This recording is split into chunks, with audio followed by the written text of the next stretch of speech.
Hi everybody, this is Gary Robbins of UT San Diego reporting from Del Mar. The last week of June is going to be beautiful, kind of like Goldilocks weather, not too hot, not too cold. National Weather Service says it'll be about 69 to start the week in San Diego and then tick up to about 71, then trail off some. Inland in places like Escondido, it's going to be in the mid-70s, then go up to the upper 70s, maybe even hit 80. It's going to be beautiful in Julian. The marine layer has been burning off pretty fast most days, and that's going to continue. In fact, we're making the transition into July, where we will have very little marine layer here very soon. As for the ocean behind me, it's about 66 degrees right now. It's been ticking up and down with the winds and the eddy.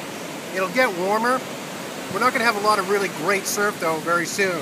Saltspot says that for most of the week it'll be in the 2 to 3 foot range with occasional 4-footers in North County, and it'll be in the 3 to 4 foot range here in South County. So it's not going to be really huge, but it'll be fun and rideable. So this is Gary Robbins reporting from Del Mar.